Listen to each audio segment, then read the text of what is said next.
뵙습니다. 저는 여러분들께서 배려해 주신 휴가를 잘 마치고 돌아왔습니다. 좋은 쉼의 시간도 가지고 또 평소 가보고 싶었던 교회에서 예배도 드리면서 영적인 즐거움도 누릴 수 있었습니다. 이런 시간들을 허락해 주신 우리 당회와 우리 모든 성도님들께 감사를 드립니다. 그리고 또 제가 자리를 비운 동안 사역의 자리를 잘 또 감당해 주신 우리 양 목사님을 비롯해서 모든 교역자들, 우리 이철수 권사님, 모든 사역자들 감사드립니다. 지난주에는 특히 또 우리 갑작스럽게 우리 교회에서 연합 행사를 또 하게 됐는데 그 모든 일들을 잘 감당해 주시고 또 진행되도록 애써 주신 우리 모든 여신도회에 감사를 드립니다. 제일 건강한 교회가 어떤 교회인가? 여러분, 어떤 교회가 제일 건강한 교회라고 생각하십니까? 네. 아멘입니다. 성호교회, 그렇죠. 성호교회가 왜 건강한지 아십니까? 제일 건강한 교회는요, 담임 목사가 자리를 비워도 티가 안 나는 교회가 제일 건강한 교회. 그런 면에서 성호교회는 매우 건강한 교회가 아닌가. 그래서 참 감사한 마음입니다. 이제 절기상으로 입추가 지났습니다. 참 오묘하고 신비한 것이 이 입추가 지나면서 여러분 느끼셨습니까? 아침 저녁으로 조금 선선한 바람이 불기 시작해요. 낮에는 막 매미가 우는데 밤에는 귀뚜라미가 울기 시작해요. 너무 신기합니다. 이제 곧 가을이 오고 있다는 소식이죠.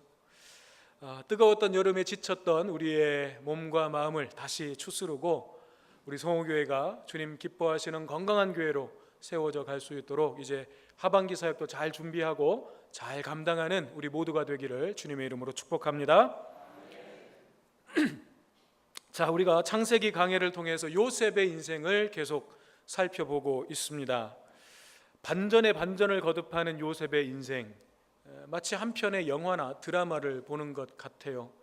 그런데 이게 정말 드라마였으면 얼마나 좋겠습니까? 그런데 요셉은 실제로 자기의 인생을 이렇게 살아내야만 했던 거죠. 요셉에게는 이게 드라마가 아니에요. 영화가 아니에요. 실제적인 자기의 인생이었다는 거죠.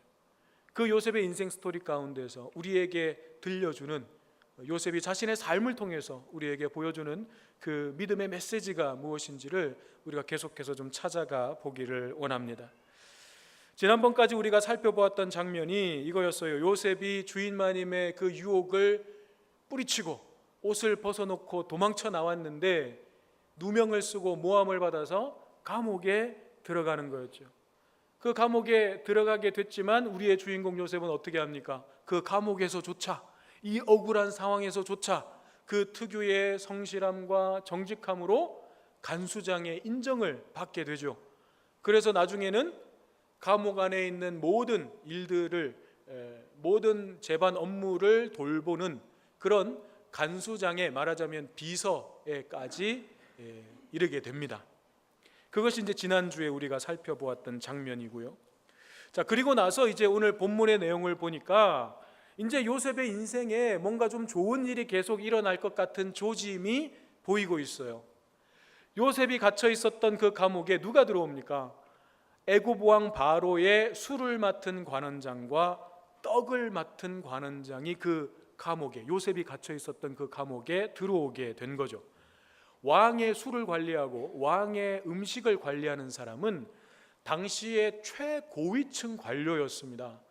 왜냐하면 당시에는 왕에 대한 암살 기도가 비일비재했고요, 또 술과 음식은 왕의 생명과 직결되는 것이기 때문에 굉장히 중요하죠. 그러니까 이걸 다루는 사람들은 왕이 정말 믿고 신뢰하는 사람이 아니면 그 일을 맡기지 않았어요.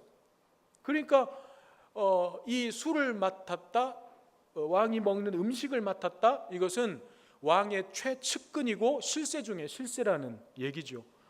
우리가 수요일 날 묵상하고 있는 느헤미야, 그 느헤미야가 바로 페르시아 제국의 아닥사스다 왕의 술을 맡은 관원이었습니다. 그러니까 이 느헤미야가 얼마나 대단한 위치에 있었던 사람인지를 우리가 알 수 있는 거죠. 아무튼 바로의 이 두 신하들이 왕에게 죄를 지었어요. 무슨 죄인지는 모릅니다. 그러나 어쨌든 죄를 지었고 그 죄에 대한 처분이 있을 때까지 지금 구금되는 상황인 거죠. 뭐 오늘도 우리가 보고 있지 않습니까? 좀 높은 위치에 계셨던 분들이 지금 재판 받으면서 구치소에 그렇게 구금되어 있듯이 비슷한 상황인 거예요.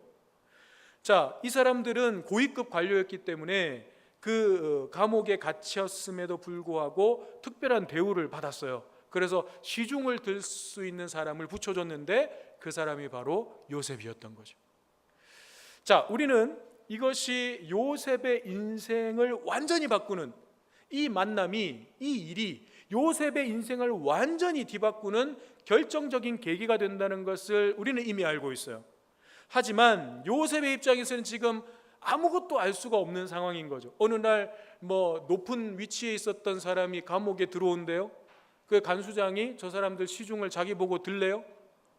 요셉의 입장에서는 그 사람이 자기하고 무슨 상관이 있는지, 그 사람들하고의 관계가 나중에 자기 인생에 어떤 영향을 미칠지 요셉은 전혀 알 수가 없는 상황이죠. 그렇다고 본다면 요셉의 지금 상황은 억울해서 억울한 이 옥살이를 하고 있는 상황 속에서 누군가의 시중까지 들라고 한다면 여러분 더 원통하고 더 열받고 더 서러운 상황 아니겠습니까?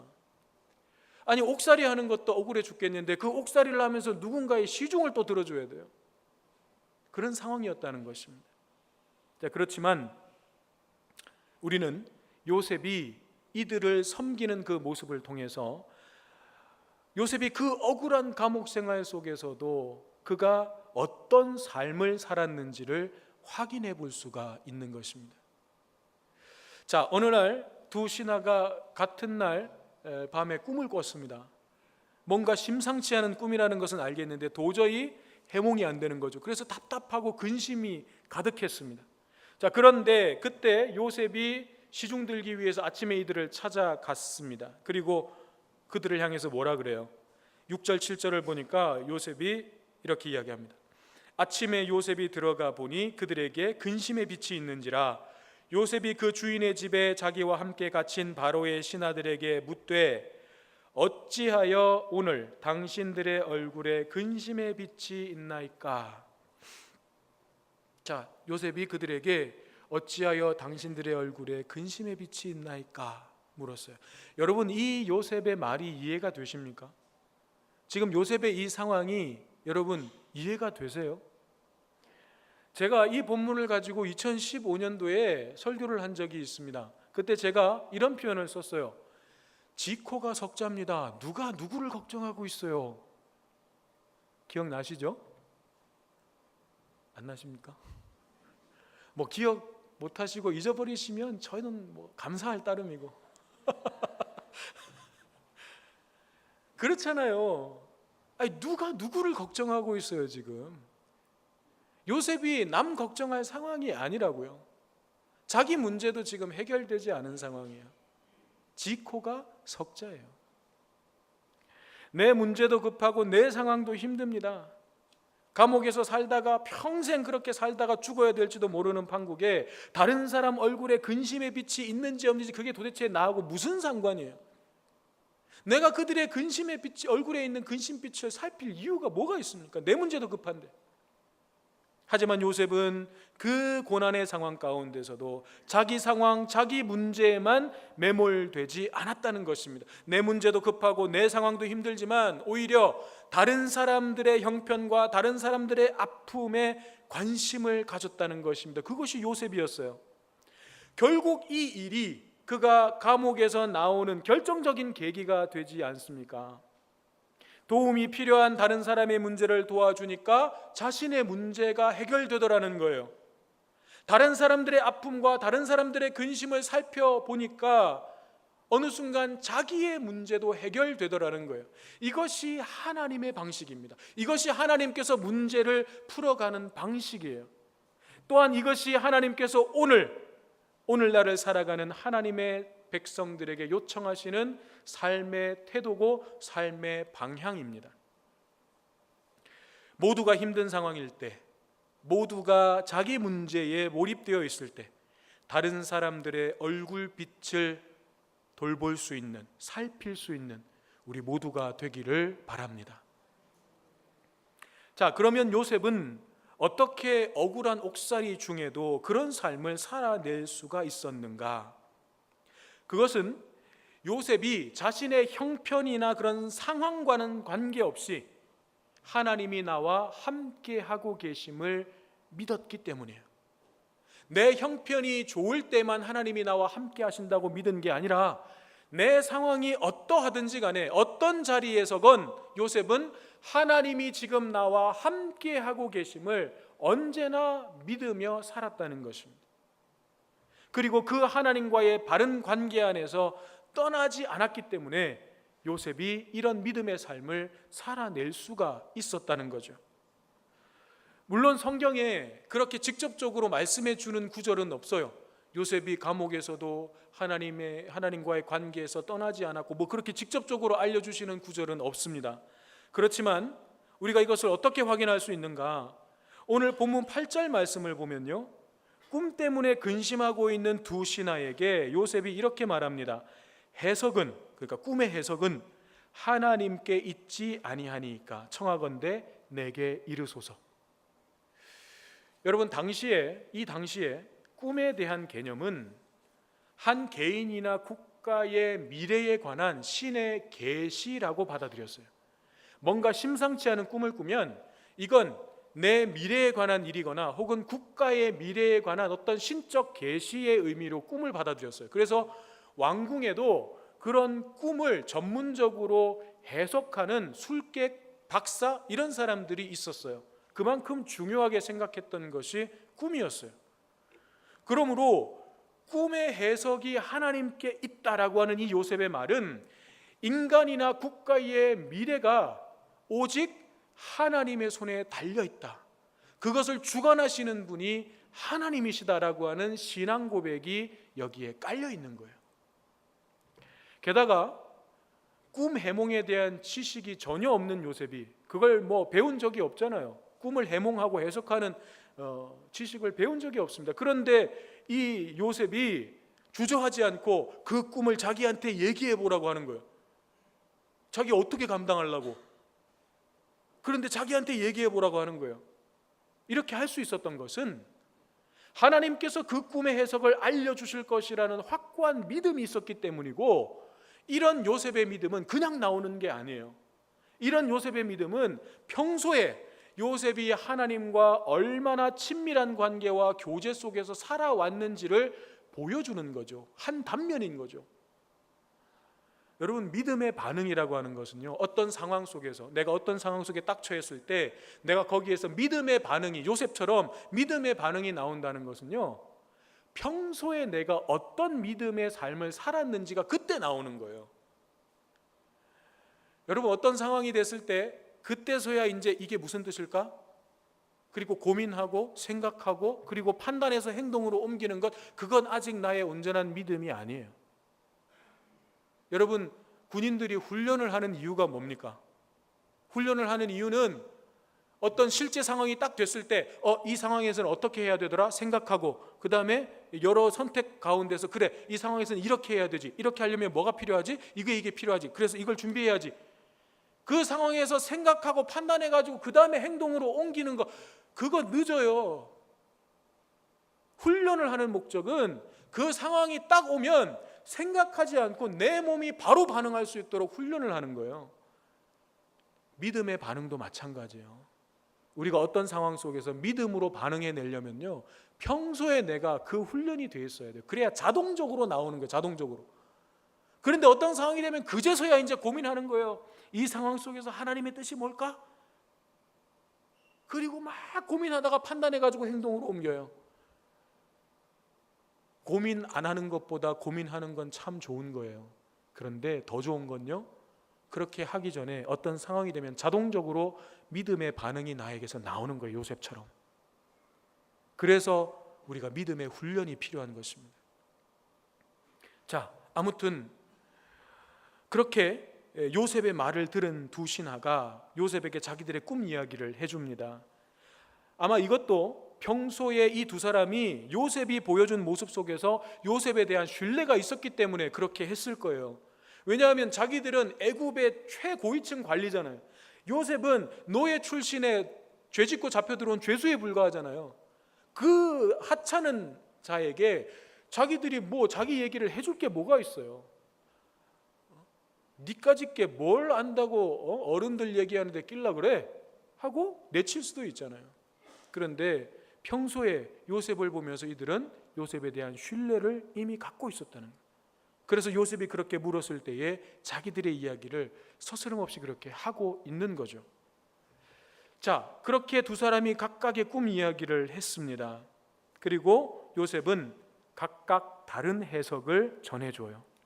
술 맡은 관원장은 3일 후에 복직될 것이고 떡 맡은 관원장은 3일 후에 안타깝게도 죽임을 당하게 될 거라는 거였죠. 저는 요셉이 이 두 신하에게 꿈을 해석해 주는 이 대목에서 이 요셉의 인간적인 면을 발견하게 되어서 참 기뻤습니다. 아, 요셉도 우리와 똑같은 연약한 인간이었구나. 연약함을 가진 사람이었구나. 그걸 보게 됐어요. 여러분 혹시 찾으셨습니까? 여러분 어느 구절에서 그런 것들이 느껴지셨나요? 저는 14절, 15절에서 요셉도 연약한 인간이구나. 그게 느껴졌어요. 자, 14절, 15절을 보면 술 맡은 관원장에게 복직될 것을 알려주면서 요셉이 뭐라고 하는가? 한마디로 청탁을 하고 있어요. 당신이 잘 되시거든 나를 생각하고 내게 은혜를 베풀어서 내 사정을 누구에게? 바로에게 아뢰어 이 집에서 나를 건져 주소서. 나는 히브리 땅에서 끌려온 자요 여기서도 옥에 갇힐 일은 행하지 아니하였나이다. 자, 여러분 사실 그동안 우리의 주인공 요셉의 모습은 어땠습니까? 노예로 팔려간 이후로 요셉이 우리에게 보여준 모습은 정말 흠잡을 데가 없는 완벽한 믿음의 사람이었어요. 어디 한 군데 나무랄 데가 없습니다. 그래서 정말 요셉의 모습을 보면 드라마 속의 멋진 주인공처럼, 그래서 시청자들이 그 주인공에게 환호하고 그 주인공을 통해서 대리만족을 얻는 것처럼 환호할 수는 있었지만 그에게 공감할 수는 없었어요. 환호는 되는데 공감은 안 돼요. 야, 사람이 저럴 수 있을까? 현실적으로 저런 상황에서 저렇게 될 수 있을까? 요셉은 좀 특별하니까 저랬겠지. 아유, 드라마 속 주인공이네 저렇게 하는 거지. 현실 속에서 누가 저렇게 할 수 있어? 우리 그렇게 요셉을 봤단 말이죠. 그런데 오늘 본문에서 보면 요셉 역시도 억울해하고 있어요. 우리는 잘못 생각하면 그 억울한 일을 당하고 누명을 쓰고 감옥에 갇혔는데 거기서도 열심히 일하고 성실하게 해가지고 막 인정받고 이런 모습을 보니까 요셉이 감옥에 들어가서도 아무 갈등 없이 아무 고민 없이 그냥 룰루랄라 그냥 감옥에서 즐겁게 산 것처럼 그렇게 생각할 수 있지만 아니에요. 요셉도 억울했어요. 자기 인생에 대해서 내 인생 왜 이렇게 꼬이냐 억울해했어요. 분통 터져 했어요. 요셉도 그랬다고요. 자신에게 도움이 될 만한 사람에게 청탁도 해요. 그러니까 요셉이 로봇처럼 아무 느낌도 없이 아무 갈등도 없이 그런 믿음의 모습을 보여준 것이 아니라 요셉도 정말 하나님 앞에서 처절하게 울부짖고 몸부림치고 씨름하는 그 시간들이 지금 요셉이 지금까지 지내왔던 이 시간들 속에서 우리에게 보여주었던 그 믿음의 모습 뒤에는 그렇게 처절하게 하나님 앞에 씨름하고 몸부림치는 요셉의 모습이 깔려 있었다는 거예요. 여러분, 요셉은요 슈퍼맨이 아니에요. 아이언맨도 아니에요. 요셉도 우리와 똑같이 연약한 인간이었어요. 똑같은 연약함을 가지고 있는 사람이었어요. 술 맡은 관원장을 만나게 되고 그가 복직될 것을 알게 하셨을 때 하나님께서 내게 주신 절호의 기회구나. 이제 하나님께서 내 인생에 뭔가 길을 열어주시려고 하나 보다 하지 않았겠습니까? 그래서 당연히 하나님이 주신 기회라고 생각해서 그 관원장, 술 맡은 관원장을 붙잡고 자기의 억울한 처지도 호소하고 바로에게 좀 잘 말해달라고 부탁도 한 거죠. 누구나 그렇게 할 겁니다. 저라도 그런 상황이면 그렇게 해석하고 그렇게 했을 거예요. 여러분 그렇지 않습니까? 요셉도 똑같다는 거예요. 다만 요셉이 우리와 다른 점이 있었다면 그는 언제 어디서나 하나님을 붙잡고 씨름했다는 거예요. 저는 이걸 말씀드리고 싶은 겁니다. 요셉이 왜 억울하지 않았겠고 왜 원통하지 않았겠습니까? 그러나 요셉은 그 모든 상황 속에서도 하나님 안에서 답을 찾아내려고 씨름하고 몸부림쳤다는 거예요. 그것이 요셉과 우리의 가장 큰 차이라면 차이입니다. 다른 건 다 똑같아요. 요셉도 우리와 똑같아요. 그런데 요셉과 우리와 결정적인 차이가 뭐냐? 요셉은 어떤 상황 속에서도 모든 인생의 답을 하나님 붙잡고 하나님 안에서 답을 찾아내려고 씨름하고 몸부림쳤다는 거예요. 그게 오늘 우리와 요셉의 가장 큰 차이예요. 자, 그렇게 3일이 지났습니다. 그런데 그때가 바로 바로의 생일이었어요. 그런데 정말로 요셉이 해몽한 대로 술 맡은 관원장은 복직되었고 떡을 맡았던 관원장은 죽임을 당했습니다. 자, 이제 이걸 드라마라고 생각한다면 그 장면을 보고 있는 시청자들은 뭘 기대해요? 야, 이제 술 맡은 관원장이 바로에게 잘 이야기해줘가지고 요셉이 풀려나겠구나, 뭔가 일이 잘 되겠구나 기대를 하고 보고 있어요. 그런데 무슨 일이 일어나요? 어처구니 없는 일이 일어나는 거죠. 술 맡은 관원장이 요셉을 까맣게 잊어버렸어요. 자, 오늘 본문 23절 마지막 절을 보니까 술 맡은 관원장이 요셉을 기억하지 못하고 그를 잊었더라. 여러분, 얼마나 분통 터지는 일입니까? 3년이 지났습니까? 3개월이 지났습니까? 3일 지났어요. 3일. 그런데 잊어버렸어요. 사람이 화장실 들어갈 때하고 나올 때하고 완전히 달라지는 거죠. 어떻게 잊을 수가 있어요? 어떻게 잊을 수가 있어요? 또 요셉은 술 맡은 관원장이 복직되었다는 소식을 그 간수장으로부터 전해 듣지 않았겠습니까?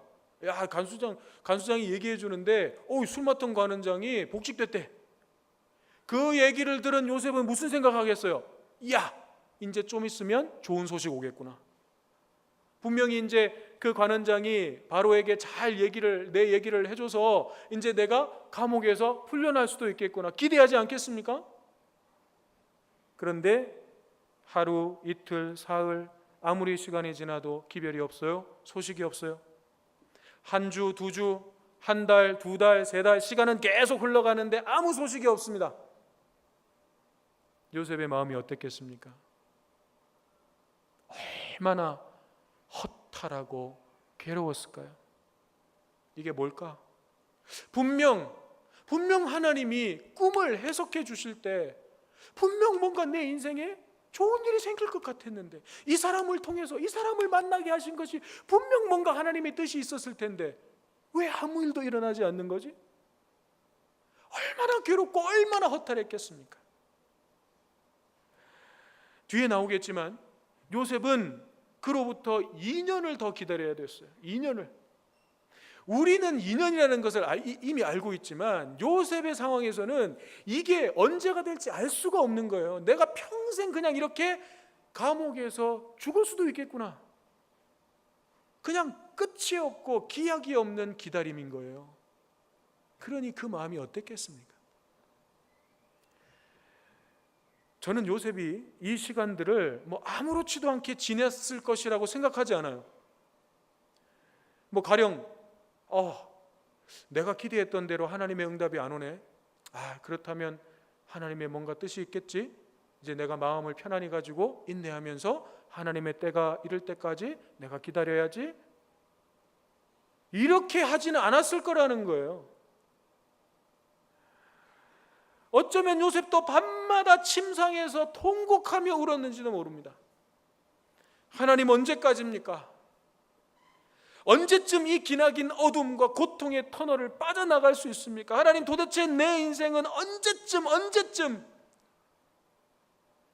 하나님 앞에 밤마다 그렇게 침상에서 울부짖었을지 모릅니다. 그런 울부짖는 요셉을 보시는 하나님의 마음은 또 얼마나 아프셨을까요? 요셉의 그 마음을 하나님이 모르실 리가 없는데 그 모습을 보시는 하나님의 마음은 얼마나 아프셨을까요? 하지만 아직 하나님의 때가 아니기 때문에, 요셉이 좀 더 인내하고 기다려주고 버텨줘야 하기 때문에 하나님은 침묵하실 수밖에 없는 거예요. 요셉의 마음을 알지만, 요셉이 힘들고 괴로워하는 것 알지만, 이 시간들을 요셉이 견뎌내야 되기 때문에, 이 시간들을 요셉이 믿음으로 채워야 되기 때문에 하나님은 침묵하실 수밖에 없는 것입니다. 결론적인 얘기지만, 만약 술 맡은 관원장이 바로의 그 생일날 요셉을 딱 기억하고, 생각해보니 이 모든 게 요셉이 해몽해 준 대로 다 됐구나, 이 정말 신기하다, 그러면서 잔치가 무르익었을 때 바로 왕이 기분 좋을 때 옆에 가가지고, 왕이시여, 사실은 여차여차해서 사실은 일이 이렇게 됐습니다. 제가 보니까 이 요셉이라고 하는 자가 결코 그런 일을 할 사람이 아닙니다. 분명 억울한 뭔 사연이 있는 게 분명합니다.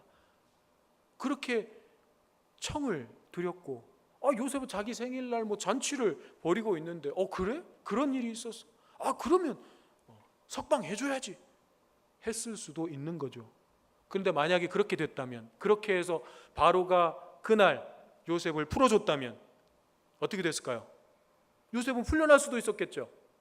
그 다음은요, 요셉이 어디선가 그럭저럭 잘 살다가 죽었더라, 이렇게 끝나는 거예요. 요셉의 인생은 그냥 그렇게 어디선가 성실하게 정직하게 잘 살다가 죽었더라, 이렇게 되는 거예요.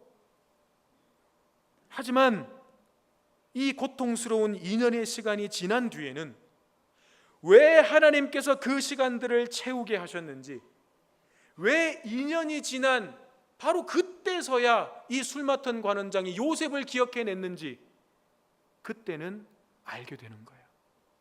그때가 되면 알게 되는 거예요. 하나님은 인간적인 방법과 사람을 의지하려는 이 요셉에게 하나님의 때와 하나님의 방법을 기다리는 인내를 연단시키셨습니다. 시편 105편 17절 19절에 보면 이렇게 말씀합니다. 그가 한 사람을 앞서 보내셨으며 요셉이 종으로 팔렸도다. 그의 발은 착고를 차고 그의 몸은 쇠사슬에 매였으니 곧 여호와의 말씀이 응할 때까지라. 그의 말씀이 그를 단련하였도다. 하나님의 말씀이 요셉의 인생에 응할 때까지, 이루어질 때까지 그 모든 시간들이 하나님께서 요셉을 단련하시는 시간이었다는 것입니다. 이 시간 동안 사람은 요셉을 잊었습니다. 이 시간 동안 사람은 요셉을 기억하지 못했습니다. 그렇지만 하나님은 결코 요셉을 잊지 않으셨습니다. 오히려 더욱 세밀하게 하나님의 때를 준비하고 계셨습니다. 가을이 오려면 여름의 뜨거운 날들이 그 정해진 기한을 채워야 합니다. 물이 끓기 위해서는 마지막 그 1도를 채워서 100도가 돼야 끓기 시작하는 것입니다. 마찬가지로 하나님의 때가 임하는 것도 그렇습니다. 반드시 채워야 하는 기다림과 인내의 시간이 필요한 것입니다. 그러므로 하나님의 약속과 성취, 그 사이에 있을, 하나님의 약속과 하나님의 성취, 그 사이에 있을 하나님이 정해두신 그 시간의 간극을 채워가는 것, 이것이 믿음의 삶입니다. 사람들은 우리를 잊어버릴지도 모릅니다. 우리도 누군가를 잊어버리면서 살아가니까요. 하지만 하나님은 결코 우리를 잊지 않고 기억하십니다. 끝이 보이지 않는 터널을 지나고 계십니까? 모든 순간이 하나님의 은혜의 때임을 기억하시기 바랍니다. 하나님을 놓지 마시고 오히려 그런 상황일수록 하나님 앞에서, 하나님 안에서 씨름하시고 몸부림치시기 바랍니다. 그 시간들이 차곡차곡 쌓여서 하나님의 때가 열리고 우리를 향하신 하나님의 꿈과 하나님의 계획과 하나님의 뜻이 이루어지는 것을 반드시 보게 될 것입니다. 사람에게는 잊혀지더라도 하나님께는 잊혀지지 않고 기억함이 되는 저와 여러분, 우리 모두가 되시기를 주님의 이름으로 축원합니다. 주시는 말씀 우리의 마음 가운데